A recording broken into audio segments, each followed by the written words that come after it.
వ్యవసాయ ఆర్థిక కారిడార్లు ఏర్పాటు చేసి ఉపాధి అవకాశాలు పెరిగేలా చేస్తే రైతులు బాగుపడతారని పల్సర్ సీఈఓ గేదెల శ్రీనుబాబు తెలిపారు. విజయనగరం పట్టణంలోని మెకానిక్ టెంపుల్లో గేదెల శ్రీనుబాబు ఆధ్వర్యంలో ఉత్తరాంధ్రకు ఉపాధి పేరుతో రైతు సదస్సును నిర్వహించారు. ఈ సమావేశానికి పెద్ద ఎత్తున రైతులు హాజరయ్యారు.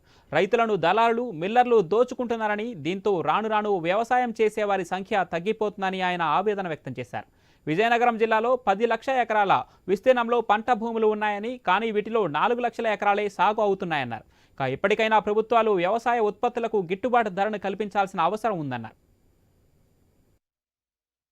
మన విజయనగరం జిల్లాలో రైతు సదస్సు చాలా భారీ ఎత్తున చేయడం జరుగుతుంది. ఇంతకు ముందు ఈ రైతు సదస్సుని మనం శ్రీకాకుళంలో జనవరి 7లో చేసాము. ఈ రైతు సదస్సుల యొక్క ముఖ్య ఉద్దేశం ఏంటంటే, మన ఉత్తరాంధ్ర నుంచి దాదాపుగా గత 30 సంవత్సరాలలో 30 లక్షల మంది వలసపోయారు. ఈ వలసలకి మేజర్ గా కారణము ఏంటంటే, ఇక్కడ ఉపాధి లేకపోవడం వల్ల. మన విజయనగరం శ్రీకాకుళం జిల్లాల గురించి చెప్పుకుంటే, విజయనగరం శ్రీకాకుళం జిల్లాల నుంచే గత 25 నుంచి 30 సంవత్సరాలలో 25 లక్షల మంది వలస వెళ్ళిపోయారు. ఇంతకు ముందు మనకి 23 నియోజకవర్గాలు ఉండేవి, ఎమ్మెల్యే నియోజకవర్గాలు శ్రీకాకుళం విజయనగరంలో.